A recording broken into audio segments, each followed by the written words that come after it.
Assalamualaikum warahmatullahi wabarakatuh. Alhamdulillahi rabbil alamin, wassalatu wassalamu ala asyrafil anbiya'i wal mursalin, habibinal mustafa wa sayyidinal mujtaba Muhammadin sallallahu alaihi wasallam. Ma'asyiral muslimin rahimani wa rahimakumullah jami'an. Ada beberapa pertanyaan yang patut untuk kita mengulang kaji tentang ini, yang berkaitan dengan perkara Maulid Nabi sallallahu alaihi wasallam. Maulid itu adalah hari lahirnya Rasulullah sallallahu alaihi wasallam. Poin yang pertama adalah bagaimana sikap ulama terdahulu dan ulama kontemporer terhadap perayaan Maulid Nabi. Maka para ulama baik dari kalangan yang terdahulu maupun kontemporer berpendapat bahwa perayaan tersebut merupakan perkara yang bid'ah yang diada-adakan. Perayaan tersebut tidak pernah dilakukan oleh Rasulullah sallallahu alaihi wasallam semasa hidup beliau, tidak pula oleh para generasi khulafaur rasyidin. Orang yang melakukannya berarti telah menyelisihi sunnah dan jalan yang ditempuh oleh Nabi Muhammad sallallahu alaihi wasallam. Dan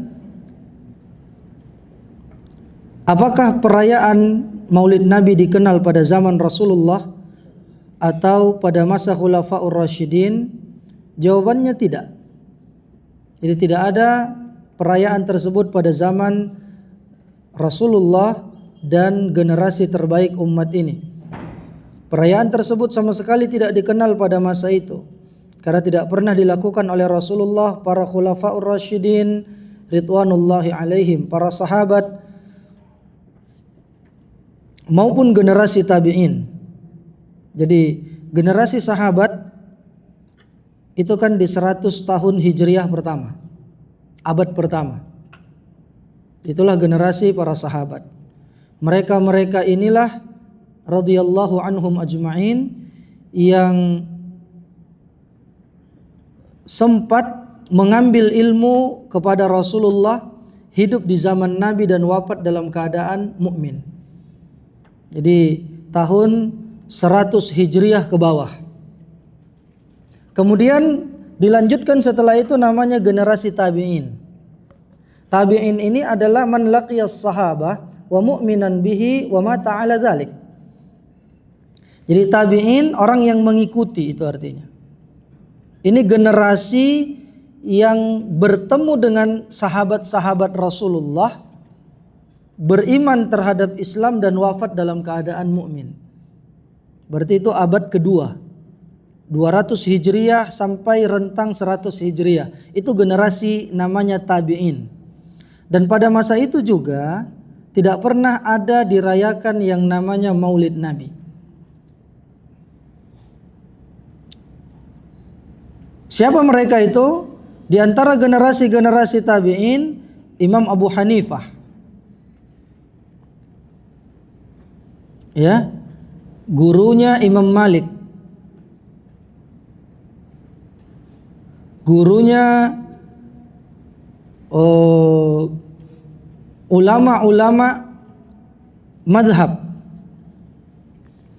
Di antara generasi tabi'in, Hasan al-Basri, ya, tabi'ut tabi'in. Generasi itu juga tidak pernah mereka merayakan Maulid Nabi sallallahu alaihi wasallam. Dan Allah Subhanahu wa taala telah menyempurnakan agama. Disebutkan di dalam surah Al-Maidah ayat 3, "Al-yauma akmaltu lakum dinakum." Pada hari ini telah aku sempurnakan untuk kamu agamamu. Bayangkan jamaah sekalian bahwa perayaan Maulid itu tidak pernah dilakukan oleh Rasulullah sallallahu alaihi wasallam. Seandainya perayaan tersebut merupakan bagian dari agama, tentu Allah telah menyempurnakan agama dengan memerintahkan orang-orang untuk merayakannya. Maka dari itu, mengada-ngadakan sesuatu dalam agama yang tidak pernah diajarkan dan dicontohkan oleh Rasulullah seakan-akan menunjukkan bahwa beliau belum menyampaikan agama secara sempurna. Masih ada yang disembunyikan oleh Nabi. Ini secara tidak langsung tuduhannya demikian. Na'udzubillahi min dzalik. Makanya ada kaidah, "Lau kana khairan lasabaquna ilaih." Seandainya itu baik, pasti mereka telah duluan melakukannya daripada kita. Mereka adalah orang yang mencintai Rasulullah, dan kita juga berusaha untuk mencintai Nabi kita Muhammad sallallahu alaihi wasallam. Tapi dengan cara yang disyariatkan, dengan cara ittiba', mengikuti ajaran-ajaran beliau sallallahu alaihi wasallam. Lalu kemudian pertanyaan yang muncul adalah, siapakah yang pertama kali merayakan bid'ah Maulid Nabi dalam sejarah? Ya, kapan dan di mana itu? Maka menurut para ulama, yang pertama kali mengadakan perayaan tersebut adalah para penguasa dinasti Fatimiyah, sekte Al-Ubaidiyah. Itu di daerah Mesir pada abad keempat Hijriyah. Ini yang disampaikan sama Syekh tadi. Berarti abad keempat barulah mulai mereka membuat perayaan-perayaan ini, jamaah sekalian. Makanya benar kata Nabi, khairul quruni qarni thumma alladhina yalunahum thumma alladhina yalunahum. Sebaik-baik masa adalah masaku. Masa di mana Nabi masih hidup. Kemudian yang mengikuti setelahnya masa generasi sahabat. Kemudian yang mengikuti setelahnya generasi tabi'in. Dan ingat bahwa dinasti Fatimiyah ini tidak memiliki hubungan apa-apa dengan Fatimah radhiyallahu anha. Dan hakikat dari akidah dan tujuan mereka dalam mengadakan berbagai perayaan-perayaan adalah untuk membuat manusia semakin jauh dari kebenaran. Ya, karena mereka tidak memiliki hubungan nasab dengan Fatimah. Mereka sebagai kelompok yang menampakkan keislaman secara lahiriah, namun menyimpan keyakinan yang menyimpang. Mereka kemudian mengadakan 6 macam perayaan. Ya, termasuklah Maulid Nabi. Mereka merayakan kelahiran, kematian Ali bin Abi Thalib, kematian Al-Husain, dan lain sebagainya. Dan ini adalah penggalan atau sempalan daripada sekte Syiah. Nah, kemudian ma'asyiral muslimin, a'azzani Allah wa iyyakum. Bid'ah itu adalah amalan baru. Jadi jenis amalan, bukan perkara dunia. Amalan baru yang tidak ada contohnya dari Rasulullah sallallahu alaihi wasallam. Ya. Jadi tidak kita bisa tahu bahwa seseorang itu tidak faham makna daripada bid'ah ketika dia mengatakan begini misalnya. Semualah bid'ah menurut kalian. Berarti kamera bid'ah, notebook bid'ah, AC, kemudian lampu-lampu, itu kan tidak ada zaman Nabi. Kita katakan atau jelaskan kepada mereka bahwa yang termasuk perkara yang bid'ah itu adalah amalan-amalan baru, bukan perkara dunia. Amal ibadah baru yang tidak ada contohnya dari Rasulullah sallallahu alaihi wasallam. Karena agama ini sudah sempurna. Sempurna dalam artian tidak butuh ditambah-tambah, tidak boleh dikurang-kurangin. Dan ayat ini, al-yauma akmaltu lakum dinakum, itu tidak pernah turun kepada umat-umat sebelum kita. Makanya orang Yahudi sampai bilang, seandainya ayat itu turun kepada kami, kami akan buatkan perayaan besar. Tapi Umar bin Al-Khattab mengatakan, saya tahu kapan ayat itu turun, pada hari apa, dan bagaimana Nabi Shallallahu Alaihi Wasallam menyikapinya. Tidak perlu ada perayaan-perayaan. Nah, dan perayaan Maulid juga tidak termasuk amalan generasi salaf yang hidup pada 3 generasi utama yang disebutkan sebagai khairul qurun, sebaik-baik masa. Ya, perayaan tersebut juga tidak pernah menjadi amalan para imam madhab. Perayaan tersebut baru diadakan setelah masa 3 generasi tersebut berlalu. Kemudian, apa hubungan antara membuat perkara baru dalam agama dengan merendahkan hak Allah dan Rasulullah? Apa hubungannya? Apa bahaya bid'ah ini di dalam agama kita? Ya.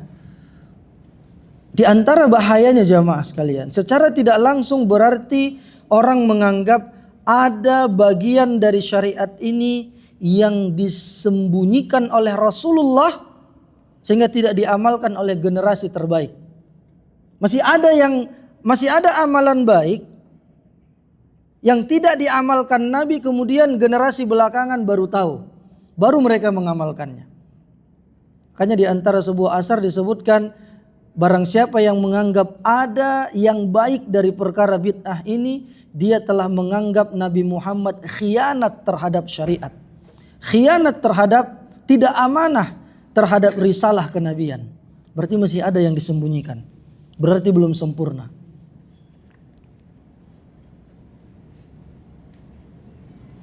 Disebutkan juga, la tajidu musyrikan illa wa huwa muntaqisun lirrabb wala mubtadi'an illa wa huwa muntaqisun lirasulillah. Tidaklah engkau mendapati seorang yang melakukan syirik terkecuali dia telah merendahkan hak Allah Subhanahu wa taala. Dia tidak memberikan hak Allah, tidak beribadah kepada Allah dengan sepenuhnya. Makanya dia berbuat syirik, makanya dia riya, berharap pujian dari manusia, minta pertolongan kepada makhluk-makhluk ciptaan Allah. Begitu juga tidaklah engkau mendapati seorang yang melakukan bid'ah, seorang ahlul bid'ah, kecuali dia merendahkan hak Rasulullah sallallahu alaihi wasallam. Maksudnya, bid'ah dianggap mengurangi hak Rasulullah dalam hal ketaatan dan mengikuti beliau secara keseluruhan. Karena seorang menambahkan sesuatu dalam agama yang tidak beliau ajarkan. Tapi begitulah jamaah sekalian, tantangannya besar ketika kita sampaikan ini perkara bid'ah. Banyak orang tidak terima. Panas telinganya ketika mendengar kata-kata bid'ah. Padahal itu adalah bagian dari lafaz-lafaz yang disebutkan di dalam hadis. Kullu muhdatsatin bid'ah wa kullu bid'atin dhalalah. Setiap amalan-amalan yang diada-adakan itu adalah perkara yang bid'ah, dan setiap bid'ah itu adalah kesesatan, dan kesesatan mengantarkan orang kepada neraka. Namun kemudian kita tidak memvonis pasti dia masuk neraka, tidak. Ini hanya sebagai bentuk peringatan. Kenapa? Masih banyak amalan-amalan yang disyariatkan oleh Nabi yang belum kita kerjakan. Kenapa kita harus mengada-ngada? Disebutkan di dalam surah Al-Kahfi ayat 103, Qul hal nunabbi'ukum bil akhsarina a'mala. Maukah engkau aku kabarkan wahai Muhammad, siapa dari kalangan umatmu ini orang-orang yang paling merugi amalnya?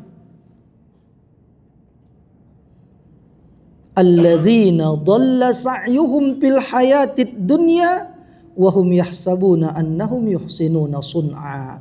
Mereka adalah orang-orang yang menyimpang tata cara beragamanya di dunia ini.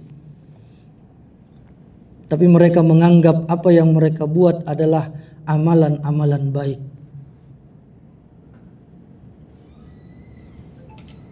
Menyimpang tata cara beragamanya tapi masih mengklaim, mengaku kami kan melakukan amalan baik. Ini alasan mereka yang sering kita dapatkan. Pak, jangan lakukan ini, jangan buat ini. Itu perkara tidak ada sunnahnya, tidak ada contohnya dari Nabi. Lalu apa alasan mereka? Yang kami bacakan Al-Quran. Kami kan niatnya baik. Kami kan begini. Na'udzubillahi min dzalik. Adakah contohnya dari Rasulullah? Padahal sudah dikatakan kullu amali ma min amalin yuqarribukum ilal jannati illa wa qad buyyina lakum. Tidak ada satu amalan pun yang mendekatkan kalian ke surga kecuali itu sudah dijelaskan kepada kalian. Wa ma min amalin yuba'idukum 'anin nar illa wa qad buyyina lakum. Tidak ada satu amalan pun yang menjauhkan kalian dari neraka kecuali itu juga sudah dijelaskan kepada kalian. Jadi ketika ada masyayikh, ketika ada asatidzah, ada ulama yang mengingatkan tentang bahaya amalan-amalan bid'ah, ini sebenarnya tanda sayang dan peduli mereka kepada kita. Jangan sampai kita melakukan satu amalan yang tidak ada perintahnya, sia-sia dan kita berdosa. Bapak bekerja di satu perusahaan, sudah ada SOP. Masuk jam 8, pulang jam 4. Tidak ada kata-kata lembur di situ. Terus Bapak masuk jam 6, pulang nanti jam 6 sore. Di akhir bulan Bapak minta gaji tambahan, gaji lembur, dikasih tidak? Nggak dikasih karena tidak sesuai dengan SOP. Tidak sesuai dengan ketentuan yang ada. Menambah-nambah dari perkara yang tidak ada di dalam ketentuan itu. Apakah dia dapat gaji tambahan? Tidak. Malah dianggap dungu. Malah dianggap ini orang tidak sesuai aturan. Bukan malah dipuji. Nah, lalu bagaimana orang mau mengharapkan pahala dari amalan-amalan yang tidak ada contohnya dari Rasulullah sallallahu alaihi wasallam?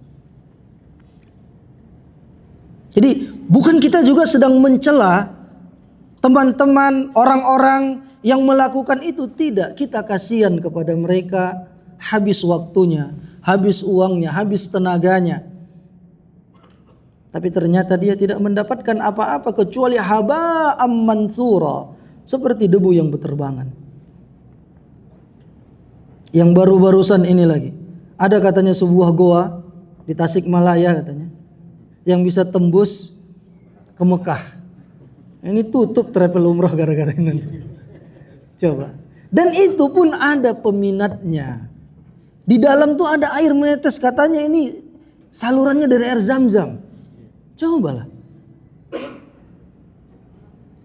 Ini menandakan bahwa dakwah tauhid ini harus terus digalakkan, Pak. Ada banyak orang-orang yang jahil yang menjadi korban akibat ya seperti itu. Orang-orang yang berdakwah tidak menyampaikan qala Allah wa qala Rasul wa qala sahabat.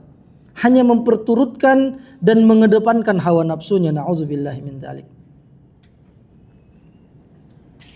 Bahkan ada keyakinan di sebagian orang, na'udzubillahi min dzalik, ketika mereka merayakan perayaan Maulid tersebut, dia meyakini Nabi Muhammad hadir di perayaan mereka. Padahal jelas-jelas di dalam Al-Quran disebutkan di surah Al-Mu'minun ayat 15-16 bahwa orang-orang yang telah meninggal itu tidak keluar dari kuburnya hingga nanti pada hari kiamat di padang mahsyar. Allah katakan, "Tsumma innakum ba'da dzalika lamayyitun, tsumma innakum yaumal qiyamati tub'atsun." Kemudian sesungguhnya kamu setelah itu benar-benar akan mati. Kemudian sesungguhnya nanti pada hari kiamatlah kalian akan dibangkitkan. Dan Nabi sallallahu alaihi wasallam juga sebutkan dalam hadis yang sahih, "Ana awwalu man yanshaqqu anhul qabru yaumal qiyamah." Aku adalah orang yang pertama yang kuburnya terbelah pada hari kiamat. Sebagaimana Nabi Muhammad juga orang yang pertama diizinkan untuk membuka pintu surga dan masuk ke dalam surga. Jadi itu, ma'asyiral muslimin, a'azani Allah wa iyyakum. Lalu bagaimana cara kita mewujudkan cinta kita kepada Rasulullah? Kita tidak pungkiri bahwa yang diinginkan saudara-saudari kita itu tidaklah ada kecuali kebaikan. Betul enggak Pak? Mereka menginginkan kebaikan. Mereka mau mencintai Rasulullah. Sama, kita juga mau mencintai Rasulullah sallallahu alaihi wasallam. Ya. Tapi jangan sampai cara mencintainya itu tidak sesuai dengan apa yang beliau inginkan. Apa yang Allah Subhanahu wa taala syariatkan kepada hamba-hambanya. Yaitu dengan cara kita mengingat Rasulullah sallallahu alaihi wasallam dapat dilakukan setiap waktu melalui azan dan iqamah. Melalui khutbah-khutbah, pengulangan 2 kalimat syahadat, dengan memperbanyak salawat kepada beliau serta berbagai amal saleh yang disyariatkan. Tasdiquhu fima akhbar, di antara cara kita memupuk rasa cinta kepada Rasulullah, menumbuhkan cinta kita kepada Nabi dengan membenarkan apa yang beliau beritakan, menjalankan perintah dan menjauhi larangan beliau. Ta'atuhu fima amar, mentaati perintah beliau dan beribadah sesuai dengan tuntunan Rasulullah sallallahu alaihi wasallam. Ya, ini diantara khutbah yang disampaikan oleh Syekh Profesor Dr. Abdul Wahid hafizahullahu taala. Wa akhiru da'wana anil hamdulillahi rabbil alamin. Wassalamualaikum warahmatullahi wabarakatuh. Ya, kita ada waktu sekitar 10 menit atau 10 menit untuk tanya jawab.